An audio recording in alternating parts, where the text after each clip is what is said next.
Hi guys! Before we get into this week's episode, I wanted to point out two parts where the audio is choppy. I was recording away from home, so my mic was not the best. You'll hear it when we're discussing Tamlin, and again about 20 minutes before the episode finishes. My mic starts to cut in and out, and then miraculously fixes itself. With that being said, please enjoy episode 4 of SJ Masterclass. Hi, guys. Welcome to SJ Masterclass, a podcast where two friends and avid readers are working to build an encyclopedia of the universe written by Sarah J. Maas. One series at a time, cross-referencing as we go through the text. We'll discuss themes, characters, plot points throughout the Maasverse and go wherever the conversation leads us. This week, we're reviewing chapters 16 through 20 of A Court of Thorns and Roses. I'm Rev, one of your hosts. I'm an ER nurse, a knitter, a lifelong reader, and a dog mom. Hi, I'm Cat. I'm also a reader. I'm also a knitter. I am a cat mom, and I'm also an ER nurse by day. Each episode, we're going to start with a brief review of the chapters that we're focusing on, and then we're going to get into the nitty-gritty details. This podcast will be extremely spoiler heavy for both ACOTAR and potentially for S.J. Maas's other works, so listen at your own risks. Rev, do you want to get us into the chapter summary? Yeah. So we're going chapter 16 through 20. Feyre learns that the Fae can lie. Big surprise. Tamlin tells her what he did for her family with glamoring their memories, giving them a warning to run at the first sign of a threat from Prythian. Feyre asks for paint. She and Tamlin make plans to go see the palace art gallery. Ooh la la. Feyre has a bad dream of a pale woman tearing at her throat and asking for her name. A fairy gets his wings ripped off by the often referenced mean and powerful female that they keep talking about, and then that fairy dies. Tamlin and Lucien and Feyre go to the Starlight Pond. Feyre learns about Lucien's history. Tamlin learns about Feyre's history. Feyre starts painting. Several weeks pass. Romance ensues in the gardens of the Spring Court between Feyre and Tamlin. Feyre learns a little bit more about Tamlin's history. Calanmai prep is underway, and we hear of an Ador for the first time. I always say Ator, yeah.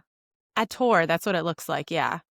And then Calanmai starts. Feyre sneaks out, and the most beautiful man she has ever seen saves her from 3 untoward fae. I'd like to get into the details, but real quick, Kat, before I let you get into the details, I just wanted to say this one thing. This section of the book has 3 big topics, I feel, that are explored in depth. First being character backstories, second being the blight, and the third big topic is the budding romance between Feyre and Tamlin. I feel like some of them overlap. I think that you're probably going to approach a lot of this content in the same way. Maybe not. I don't know. But also, I want to say we're definitely past, if we're talking about narrative structure, we have now definitely surpassed the first 25% of the book. 100%. I think we are now into the character arc. Now we know what Prythian is, and now we are into who are these characters. So I think a great way to start this would be to kind of continue the themes that we've looked at in the previous chapters, and let's talk about the identities that we learn about Lucien, Tamlin, and Feyre. Because who dog? There's a lot that happens for all 3 of our sweet babies in this. The character backstories, that's the one I was going to start with. I knew we'd start on the same page. We always do. Who do you want to talk about? Lucien, Feyre, or Tamlin? I think that if we go chronologically, we start learning more about Lucien as the trio. We start learning about. Oh, he was. Go. Here's the thing. We learn a lot about him, but we also don't learn about as much about him as we do the others. Obviously, because Feyre and Tamlin are the main characters. Now we have officially learned that he has been exiled from the Autumn Court. We learned that he had a love who was a lesser fae, and he knew that the mating bond would come up. Bing! I'm putting a pin in my own thing because we have the first reference to a mating bond I'll hold it up for you just so we have a Because placeholder. I don't have it. I'm not at home, as you can see by my background. We learn that he has been exiled by his brothers. So two of them have, or three of them, chased him out of the Autumn Court. One of them is killed by Lucien, one of them is killed by Tamlin, and one of them gets home. So out of the 7 siblings, we have Eris, we have Lucien, 2 that are dead, we have 3 more. I cannot remember if they are named. We also learn that I think he's the first person to gift Feyre anything in this Fey land. He gives her the knife as an apology about the surreal. And I have a lot of thoughts and feelings about what we learn about him and what we learn about him in Tamlin. I want to hear about your thoughts of Lucien. And then I have a secondary question that I want to ask you after. Do you not want to talk about your pen first about the mating bonds, or is that after? We'll talk about that after, because I have it written about 3 times in my notes because I think it relates to something else. It is foreshadowing, but let's talk about Lucien. My stuff is not as separated, like character to character to character. But I will say that one thing that ties them all together that you've already addressed, there's lots of talk when we're learning about all 3 of these characters' back history, about lots of talk about death and killing. And like a lot of it is heavy, dark, emotional stuff, talking about Lucien's love of his life, and then more about Tamlin in the future, which I'll save till we're on Tamlin, more about Feyre in the future, and also Feyre current. But I would agree with you that there is some heavy stuff about the family killing the love of his life, and then them going back, Tamlin and Lucien going back, and his dad killing this woman and his 2 older brothers holding him there and making him watch this death. And then he comes over to Tamlin, and Tamlin's like, yeah, I got a lot of heavy, I was going to say a bad word. I have a lot of heavy stuff too in my history with some death and some family related stuff. And they go and they're like, we're going full. And they kill 2 of the Autumn Court, who, I mean, Autumn Court there's some seriously mean people. If you guys knock out 2 out of those 3 guys, you guys are kind of a powerhouse. It looks like you guys are going to be buds for life. So this is what I wanted to bring up. It's something we talked about last week, where we were talking about the relationships between Tamlin and Lucien. Like, why is Lucien able to say these super, not aggressive, but these more directed comments of, we need to be taking a stand against her. He talks back to Tamlin. We learn in these chapters, the relationship that they have is not just, hey, we're besties. Hey, we've been friends since we were kids. This is, I've taken you in, but also you are the voice of my court. I see your pen, but you are the voice of my court. You are going to be the person who talks to the other courts because I can't. And Tamlin even says, I'm not comfortable talking to other people, but Lucien does that for me. Go for your pen. One of the things, kind of referring to what you're talking to, is neither Tamlin nor Lucien were trained to be High Lords, right? So now they are both together in Spring Court navigating this. Tamlin's the High Lord and I'm the emissary. Hold on, wait. We're both supposed to be able to talk to people and like be political, and like neither one of them are equipped with the tools to navigate down this road. I wonder if Lucien is not the equivalent of the Azriel for the Spring Court, just not in the shadows. Is this why you like him so much? Maybe. Maybe. I'm not going to say no. But Tamlin says Lucien went to all of the courts. He became friends with everybody. And the best way to learn people's Oh. secrets is to be friends with them and to make them relax. Asriel hears it from the shadows, but Lucien is right there. He's not in the shadows, but he might be in their shadow, listening to them and being the one to be their confidant. I love that idea for him, but I also love what this means for his future because of what we know happens with him and what happens with the Spring Court. But it also breaks my heart because these two guys are just trying to make it work. But also, Tamlin's a POS. So go for your pin. He is. I do also recognize that statement that you just said. They're just two guys who are moving forward, who are both like, this is not what I thought my life, this world was going to be like. They have this connection over these similar experiences, not that they were shared at the time, but now they can talk to each other and befriend each other and be like, God, we're really a lot alike. And it creates this relationship between two people that may not be the healthiest people in the world. Maybe they don't cope the best Right. in the world, but it forms this bond that makes them so tight that they are ride or die for each other. Every day they go to work Right. in the Spring Court trying to be representatives and trying to face this blight. It's them against the world, in that all the other High Lords can't even control their own courts. And they're together having to navigate, how do we defend this territory? And they get each other. We know where each other's coming from. Neither one of us are perfect, but we're going to support each other. So, yes, because when I was writing in my notes, when we got to the Lucien part, I was writing trauma, trauma.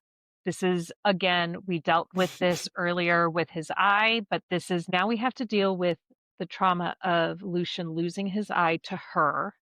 And now he's losing the love of his life. Originally, I wanted us to go on to Feyre, but let's talk about Tamlin because his trauma is him becoming High Lord. And he says, fortunately or unfortunately, I am the High Lord. As in, he does not care that his father died. He does not care that his brothers died. The one he mourns is his mother, but he can't even fully mourn her because she was mated to his father. And even if she saw the horrible things that his father was doing, she wouldn't speak up against them because they were mated. His trauma is not, I don't feel like it's as visceral as Lucien. Lucien can say, I left my family, I left my blood for this. Tamlin says, fortunately or unfortunately, I'm the High Lord because of these things that happened, because another court came in. He doesn't even acknowledge at this point that that other court was coming in because of him and his father. What are your So thoughts? I'm going to go back to one of my points that I had mentioned earlier. One of the biggest things that we hear about these character backstories, at least for Tamlin and Lucien, and the current shortened backstory for Feyre that she's kind of living through and what's happened over the past few weeks, is a lot of death. Mm-hmm. There are important loved ones in each backstory, but then we see in one of these chapters how intensely he feels about the death of this fairy that comes in with his wings ripped off. Yeah. There's so much death. But then we Mm-hmm. also hear about, there's the death of Andress. There's the death Right. of the Naga that he had to participate in. And I'm sorry to cut you off, but it's not just the death of Andress and the Naga. Feyre did both of those deaths. She killed two of the Naga. She killed Andress. then, yes, this is why I'm saying it all bleeds so much into each other, which is why I want to say that kind of at the beginning, that like there's these three big topics, but trying to separate them out is kind of hard. I did the best I could, but they're also overlapping. And then we talk about, Tamlin very specifically talks about the human and the Fey war. and how he was a Okay. kid, but he would have gone forward and he would have died to defend those humans and people that deserved help, and that how many other people he knew that were also friends with the humans, and how many Fae died defending the humans. And now here's this human who is Feyre, who hates all the Fae, killed one of their best friends, but then he has to try and bond with her and make her like him. And here I have to hate my dad because he was one of the fairies killing humans. But it's all so convoluted with him that he must feel like he is in a whirlpool that's spiraling around where he cannot figure out how he feels. And he's just getting closer and closer to the center where things are about to erupt because we're almost at 50 years. That's kind of my thoughts on Tamlin. Please go with your pin. So this is actually, I have 4 theories for this one, 5 theories for this Wow. chapter chunk. Yeah, this was a lot. But one It of them was. is, do we think Tamlin is being honest when he says he would have sided with the humans had he been able to fight in the war? And here is the evidence that I think that this is worth discussing.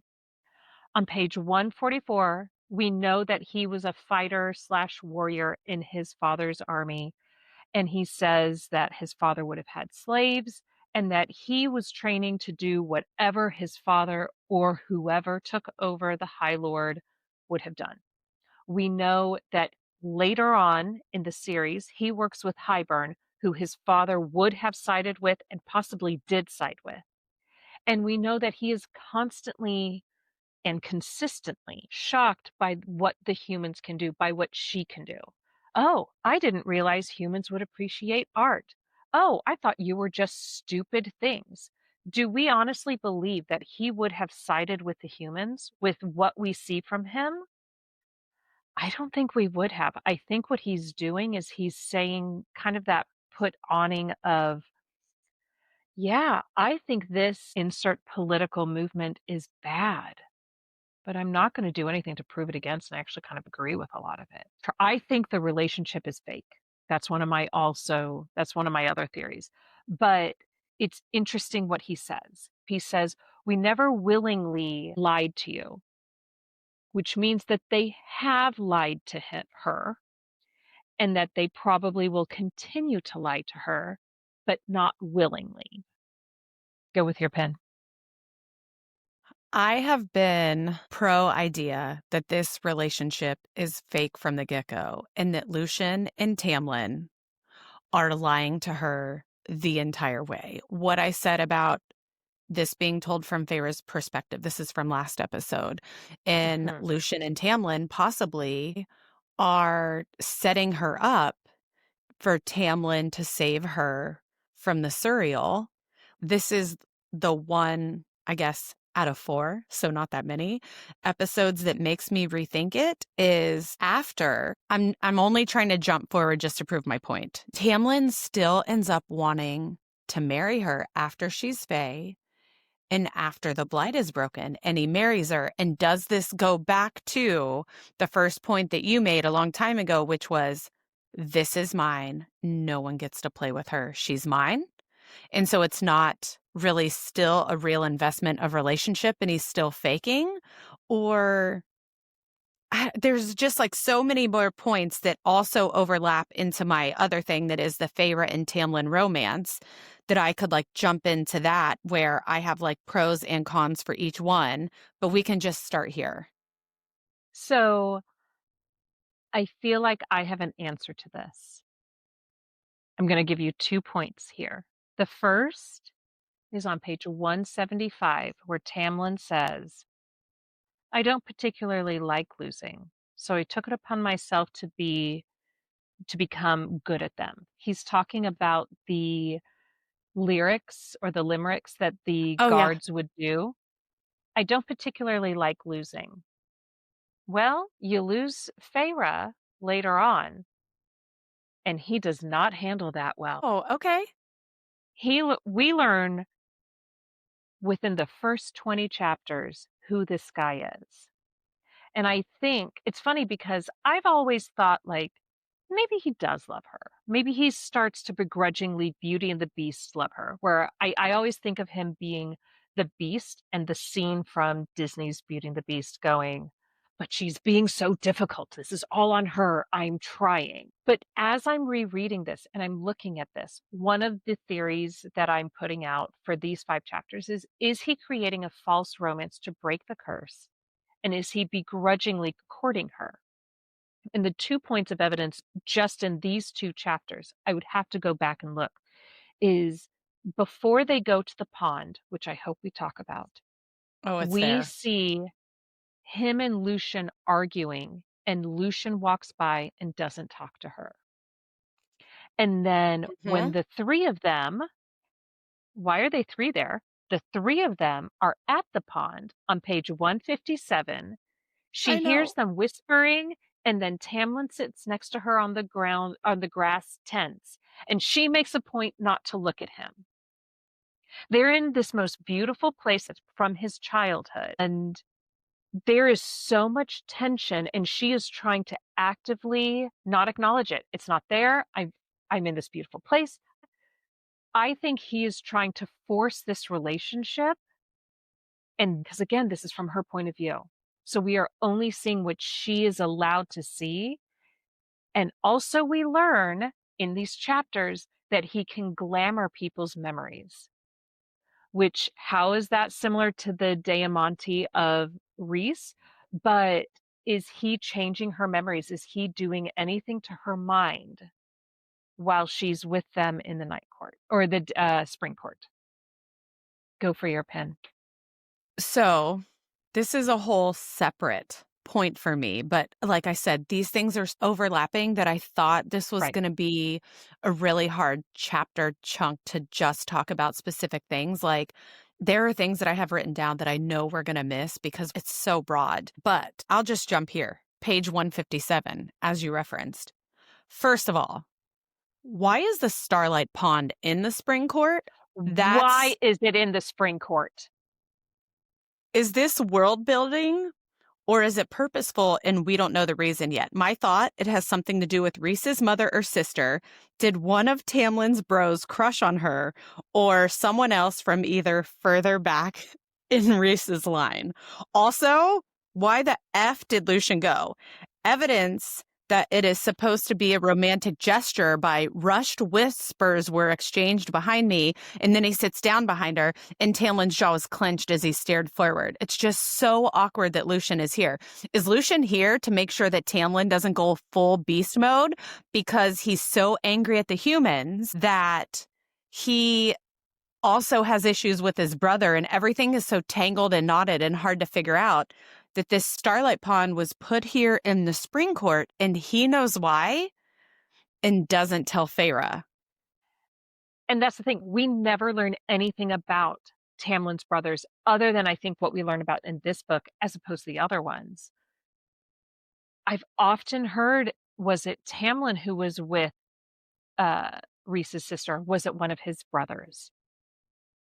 That would be wild. But also, why is Lucien there? Is he like some sort of chaperone? Because he's also just a bit of a joke. We learned this Glen is wherever they are. Feyre says, "Where are we?" And Tamlin says, "It's just a glen."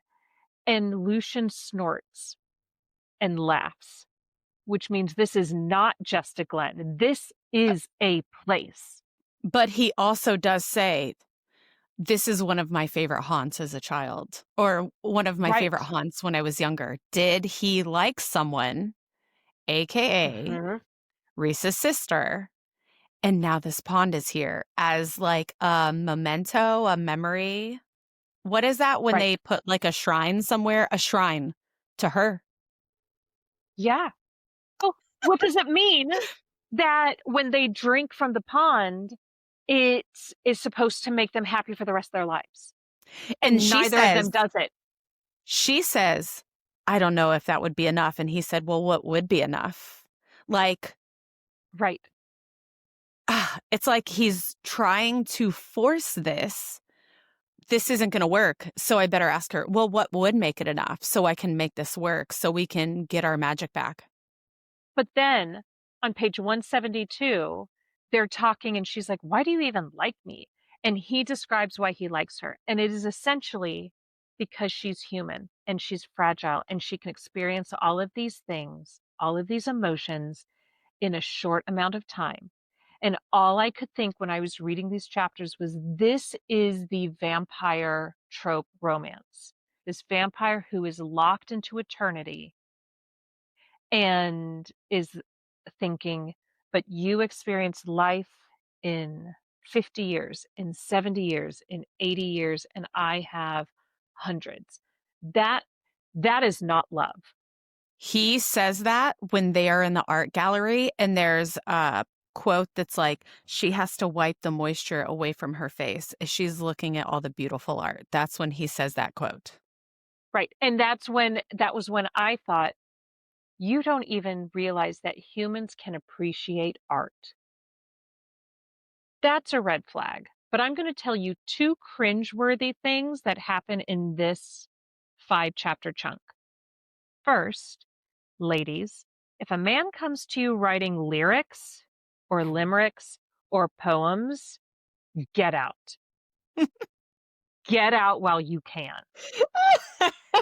If a man comes to you and says, "I'm a pretty good fiddle player," get out. He's good with his fingers. No, I want a guitar player. A fiddle player?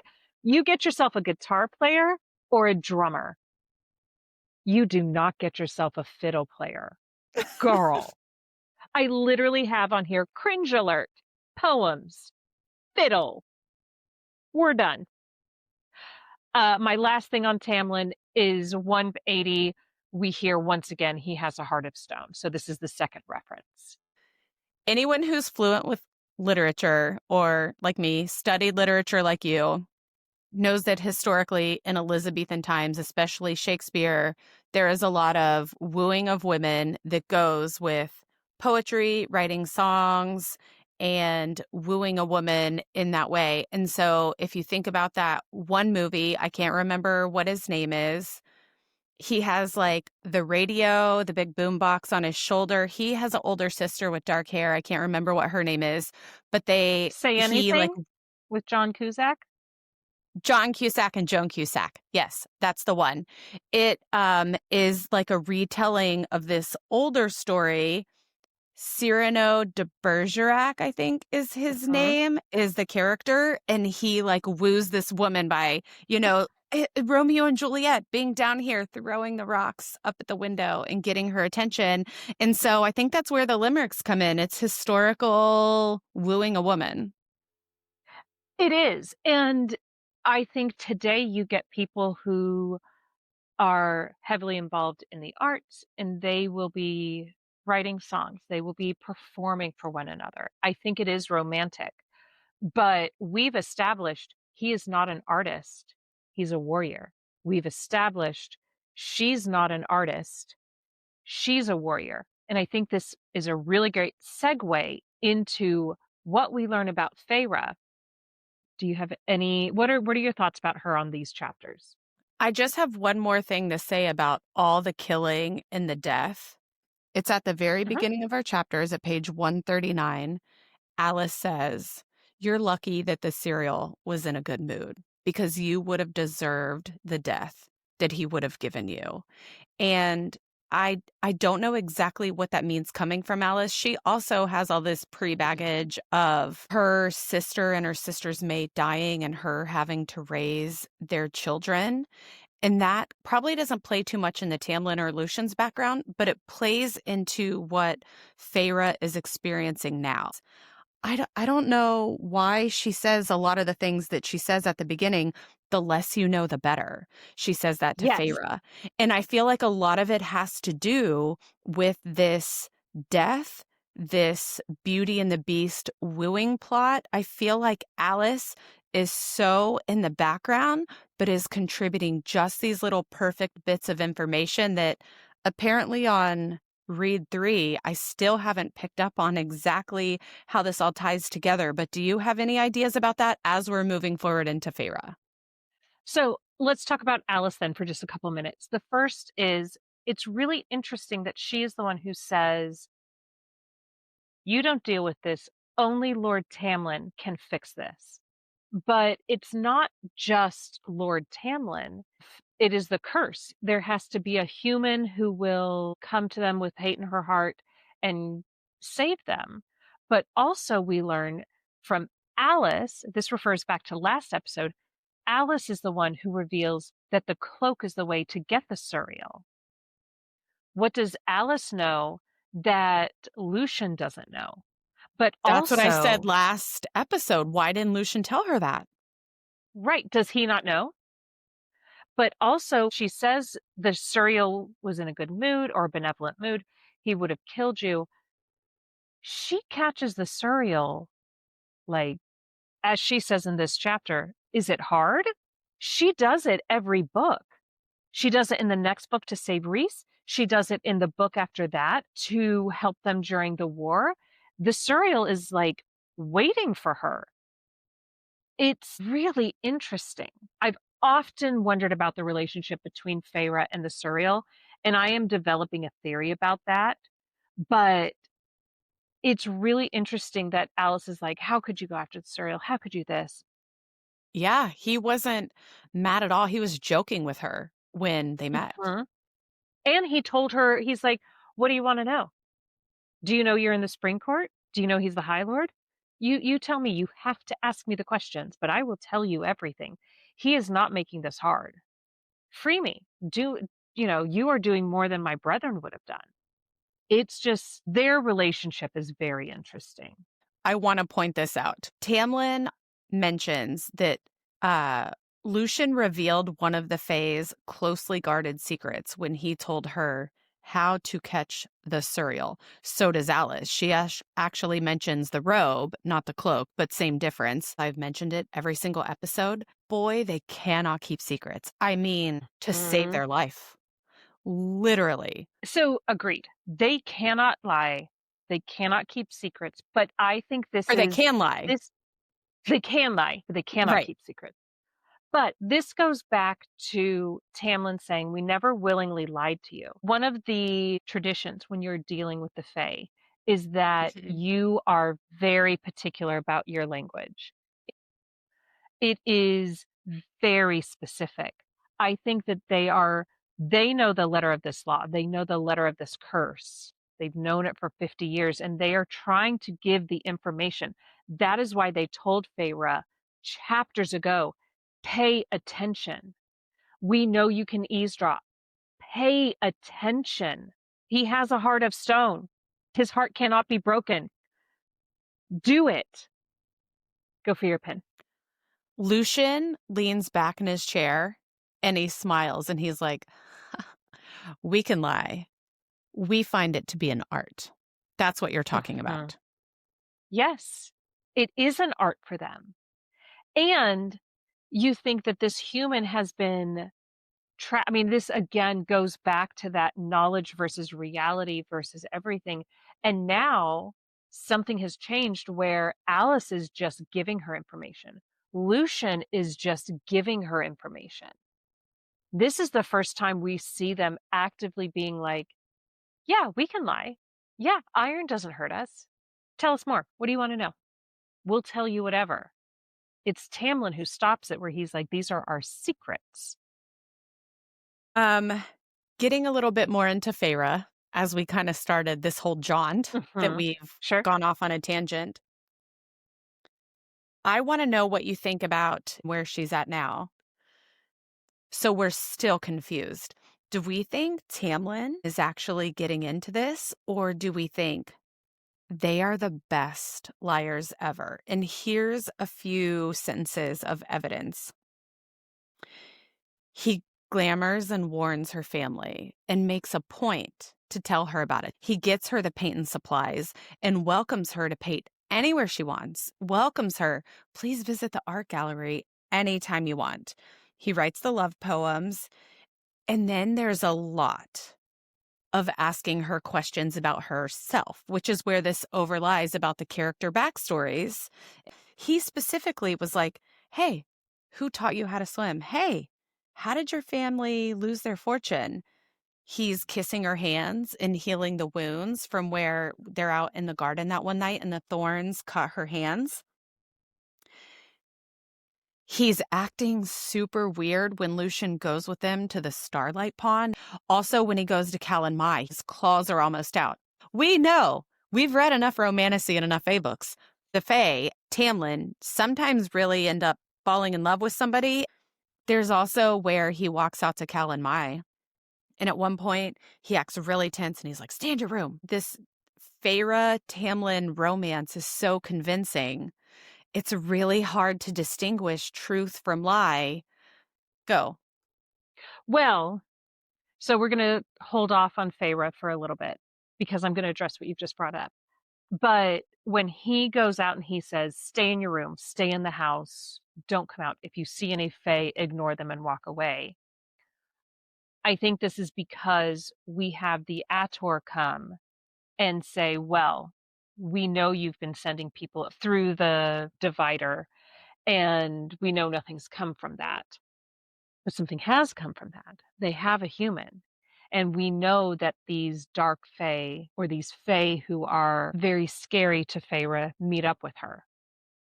That's when she meets the most beautiful man in the world. I hope he comes back into the series because he seems beautiful.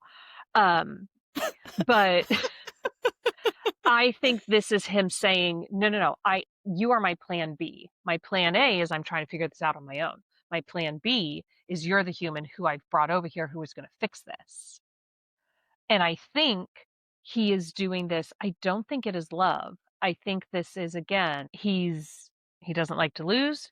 He's caught her, but he's also trying to do the best he can to convince her of love.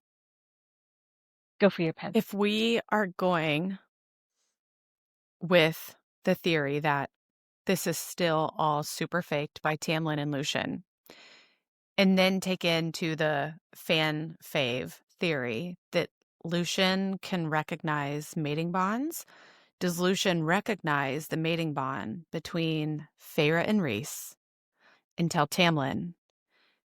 And Tamlin is afraid that Amarantha is going to send Rhys to Calanmai, and it's not the Ator that he's afraid of. He's afraid of Feyre running into Rhys and that mating bond clicking into place. I am going to add on to this question. One of my theories is, does Feyre feel the mating bond as a human? Yes, yes, because she keeps saying, those drums are calling me. Like, I need to go out there. I'm than compelled. That, like on page 183, there was a string tied to my gut that pulled me towards those hills, commanding me to go to hear the fairy drums. On page 184, go, that voice said, tugging at me. Is it tugging her to the drums, or is it tugging her to her mate, Rhysand, who is waiting in the shadows? I have all of that highlighted too. Like, so good. It's a fact because we know that, I think it's in Silver Flames, the way the mating bond is described is it is a string. It is the bond that connects them. And I think it's something like Cassian is the one who's like, he felt the string pull. There is a string that tied to my gut and pulled me towards those hills. And I feel like it's less of a string and more like a rubber band. Like the rubber band always wants to shrink back, and it's trying to get Feyre and Rhys as close as possible. That's literally one of my next points. I'm glad we addressed it now so I don't have to talk about it later. Okay, I'm just going to take us to a different topic. I want to talk about Feyre, but I have a theory about Feyre. I think Feyre has the gift of sight. I think, so on page 145, she has the nightmare of the faceless woman who tries to kill her and demands her name. Oh, yeah. Is that Amarantha? Because we know Amarantha is constantly saying, what is your name? Mm-hmm. I need the name of this human. But then Claire Bador. Right, that's her fake name. That's her Vegas name. Her show name.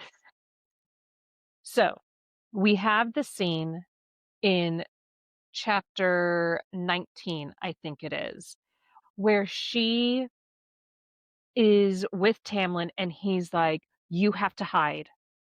So she hides behind the fountain or around it, and she hears a conversation between Lucien and Tamlin. And at first, she thinks that they're having a joke on her because the two of them are talking. But then there is a third voice that is invisible to her. She cannot see what this fairy looks like, and it's the one who we learn is Amarantha's soldier who's coming and telling Tamlin, "Well, you're real lucky that nothing's happened because you've been sending these people through." On page 182, which is the beginning of chapter 20, she paints the Ator. She paints Yeah. the Yeah. fairy that she could not see. Mm-hmm. How does she know what to paint? I wonder I that too. I think that she has sight. I wonder if this is part of part of the Archeron gifts. It's the same gift that Elaine gets later on. Elaine's is just more developed.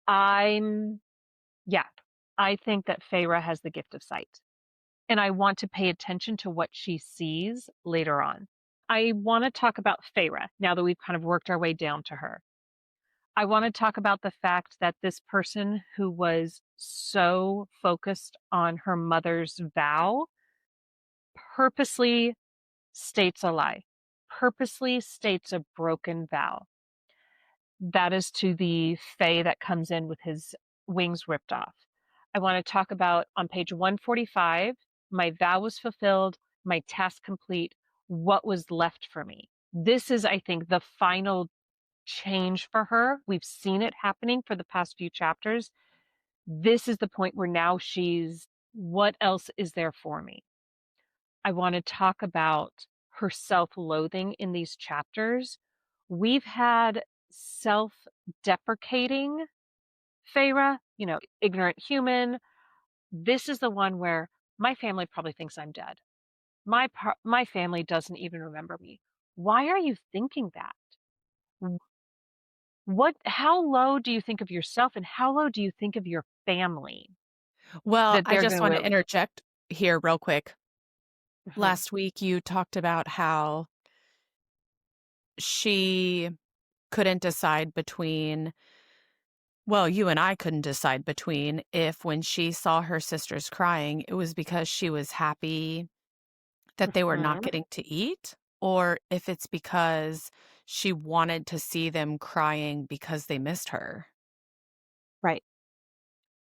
I I also think it's important to note on page 152, she wonders how long it takes for a soul to leave the body. I don't know if this is foreshadowing or not, but her soul does not leave this earth because it is tied to Reese because of the promise, the vow that they make. And she sees her body broken through his eyes. Her soul would have left seconds, minutes before, but because of that bond, it does not. I just think Or it's is it because interesting. she's a seer? Or is it because she's a seer? But it's interesting that that's something that she brings up. And then again, she thinks about the High Lady. She on page Mhm. 181, it's a second reference to this High Lady idea. Yeah. It's not just a one-off. But I think the most important line for her, arguably in the book thus far, but definitely within these 5 chapters, is on page 171. I'd let him change me. She is no longer the hunter of page 1, and that is because of Tamlin. She does not have a purpose, she does not have a goal, and now she's floundering. She should be trying to get away. She should be trying, she's no longer making a map of how to get out of this place. Now she's just going and painting and going on walks. She is a different woman than she was, what, 110 pages ago? This is a really big Feyre chapter or chunk.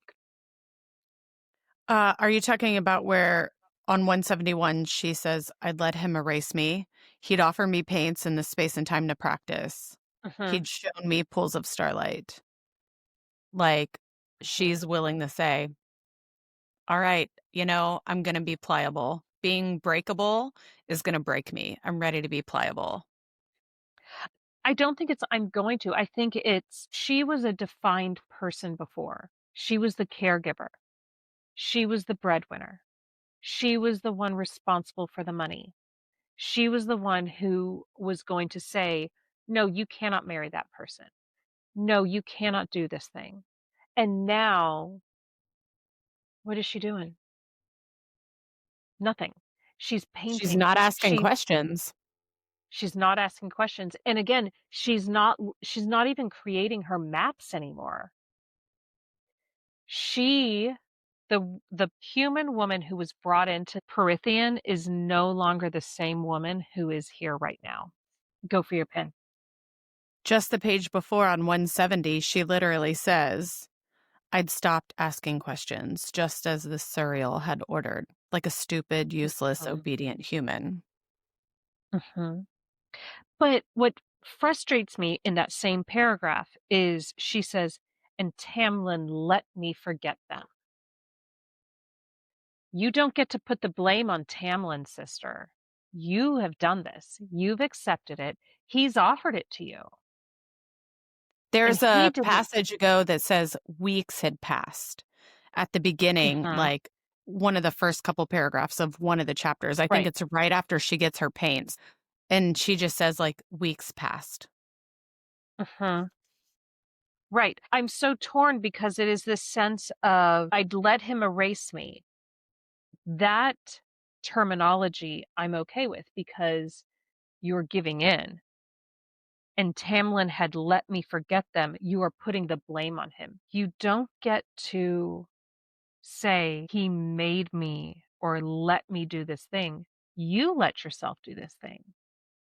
But also, you're trying to figure out who you are. You are a 19-year-old girl trying to figure out who you are. And there's a 500-year-old Fae sitting there going, I know how to do this. We are still in identity crisis mode. Yes, I want to know if we ever get out of it. There's a few smaller, more specific things, another foreshadowing, the thing about the promises, a couple quick little encyclopedia things. But the one Mhm. topic that we didn't talk about that's a major topic that was the third topic of my little Outline. statement before you got into the details was I wanted to talk about the blight. Yeah, let's talk about it. So we learn a lot of the symptoms of the blight, but not really the cause. Why do you think it is that Feyre doesn't ask? The Oh, evidence of everything that we learn that she hears, that she notices, and chooses not to ask about. She mentions the King of Hybern and gets cut off by Alice. Again, that quote, the less you know, the better. Feyre's dream with the tearing at her throat and the pale woman asking her name. She mentions the high fae are unable to keep their courts in order. They're allowing bad fairies to roam around. The fairy who gets their wings ripped off, and Tamlin says, no, I can't heal him because of my decreased power now. but I could Feyre, have before. I could have before. She starts entering into this I regret killing Andress phase. And I Mhm. think a lot of that has to do with learning about the human and Fey war. But then there's also the conversation with the adder. What will happen if they don't follow the terms of, and then hyphen, and then blank, and then nothing else? He gets cut off. And then the last thing, Tamlin says to her, there's going to be time for answers someday. It's not now, but when the time is right, we'll get there. How does this person hear all of these symptoms of this blight and not want to say, hey, I have a question. Can I hear a little bit more about this? Where did this start? Is that her being young, to your point that you just mentioned, that like she's 19 years old, she's trying to figure herself out? These are so obvious things that the Fae are willing to talk about, and we've talked about her eavesdropping and people telling her, pay attention. Why doesn't she ask any leading questions that they could sidestep around and still give her information without giving her information? Do you think the reason she does not ask is because she is around someone who is so volatile, someone who every time she does something wrong or someone else does something wrong, he pulls his claws out. He is threatening her, even in these ones where he's like, just stay in the house, just do this. It's almost like he's being kind and nice when it's on his terms, but when she starts pushing back, why do I have to stay in the house for this? You're saying you said I could do whatever I wanted. No, you got to stay in the house. Do you think she's not asking questions about the blight because of how volatile Tamlin is? But then she's trying to navigate through this first relationship where this guy is feeling so much for her. And so she's like, oh, is this what true love feels like? I really, really don't know the answer to this question, but I think it begs to be asked. I have one more big thing, medium thing I wanted to talk about, and one more little thing. So I'll talk about the little thing is we learn a little bit more about the Fae and their relationship with children and how rare they are. And we learn this from Alice, but also what does this mean when a High Lord's 2 out of 3 children are killed, or 2 out of 7 children are killed, or when Alice's sister has 2 children within 5 years, or Feyre, who is newly made Fae within a year, is Gets pregnant. pregnant. There's a lot of kid talk around in these 3 books. It is the last section that we read. It would be chapters 16 through 20, where I have a point. Oh, I just accidentally turned to it so easy. I don't know if you can see it, but it's on 140, last chapters. Why does Feyre get pregnant so easy? Is it because how Alice says, maybe people like you who are so fast growing, she dies, turns into a Fae? That crosses over into why they get pregnant so fast? Or I don't know. What else theories do you have about that? So if we take that, then what I want to see is Nesta pregnant in the next book. This is your Because most hated trope. Why do you want to see this? I know you, because and this is your most hated trope is when it people is. get I hate pregnant. pregnancy. But if we are saying that the reason Feyre gets pregnant so fast is because she's human, who's turned into a Fae, and because she grows so fast, then Nesta would have to do the same because she is also human who has become a Fae. And well, we'll get to that in Silver Flames. But I'm really curious about this relationship with the Fae and children. And if I recall, in these 3 books, which I kind of want to keep my focus on, the Winter Court takes in all of the orphans who have been orphaned because of the blight. Like children are a big thing. And when Lucien goes to the Night Court, the first thing he sees is there are children playing in the streets. Mm. Children and Fae are a big deal here. What takes them so long to procreate? Yeah, it makes sense that it's Well, on it's site for him. also Oh, Alice is saying that they aren't adult until they're 75. Like that's when they're first adult. Go for your pen. I think now that I just said that out loud, the part about Lucian saying there's so many children playing in the street, maybe one, it is referencing how many children they have. Is that meaning that so many people are happy in this court that they get to have the opportunity to find their mates and not just be married off? Or is Oh. it how happy are these children that they're not all killing each other and maybe this is the way you run a civilized society? I think the answer is yes. It is yes in Yes. both of those. Yeah. The other thing I wanted to bring up was we've kind of touched on it throughout this episode, but the significance and the importance of knowledge of names. We don't learn Tamlin's name for 7 chapters. We don't learn Feyre's name until the 2nd chapter.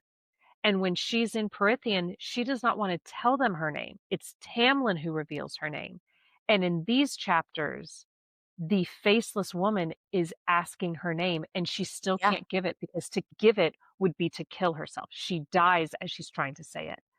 It's just really interesting. And it's what Rhys asks when he sees her, what is your name?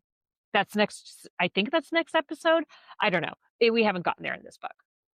How self-fulfilling prophecy is it that the pale woman, whatever, keeps asking her name, but before she asks her name, she claws her throat out, so Feyre is unable to speak in the dream. Yeah. If she wants to know her name, why is she clawing her throat out if she wants her to speak? Right. Also, kind of going with names, we don't ever, to my knowledge, learn her father's name, but she refers to him as the Prince of Merchants, and Nesta will refer to him as the Prince of Merchants. It's weird that neither of them says, my dad, Bob, the Prince of Merchants. Go. Foreshadowing page 145. Feyre doesn't believe her dad would come for her. That's partly why he glamored her. He was worried about him not just coming for her, but bringing other people. And Tamlin's like, I worry about your dad and also all of these other humans that would then fall because they've crossed the wall and violated the treaty. But is this some foreshadowing that, yes, he would have come? And that is kind of some foreshadowing to Aqua, A Court of Wings and Ruin, where he does come, and what does he come as?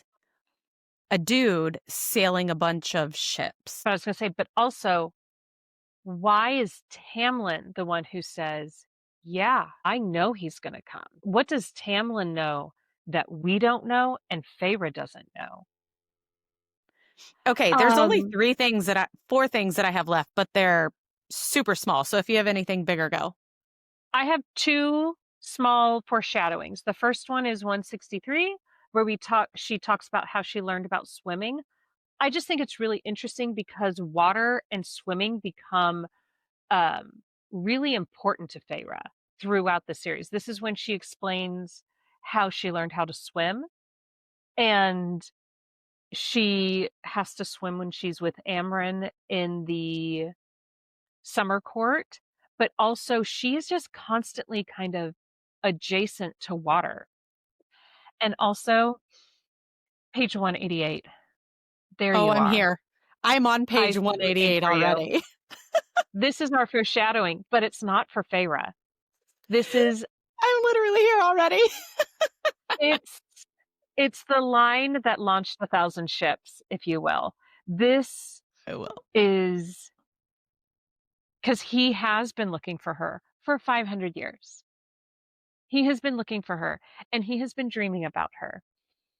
And this is one of those few foreshadowings where it's not a foreshadowing so much as I see what you're doing in the future. This is, no, look in the past. I've been looking for you. It's so good. Check that off. We got I there. have one last fun question that I want to ask after we finish the episode. So I want to talk about everything else you've got. Tamlin's callous fingers referenced twice in this Oh, section. More calluses. It's when he's like touching her hand and she can feel the calluses on his fingers. I missed that. So much to unravel there in the future. Mhm. And it's going to be in the 3rd series that we review because that's when the biggest calluses marks come in, if you know what I'm referring to. No, I don't. Throne of Glass calluses. Oh, TBD. yeah. Doesn't matter. Stay Page tuned. 150. Page 185 confirms Cat's belief that the shimmering and the blurring in our vision is magic. Your point got confirmed there. It's when they are at Calanmai, I think, and she's like looking around and she can't focus on people's faces, She but she can't can see kind of see anyone. them more out of the side of her eye. And she's like, Mhm. oh, this has to be the magic. The last thing is something that we touched on but didn't get into.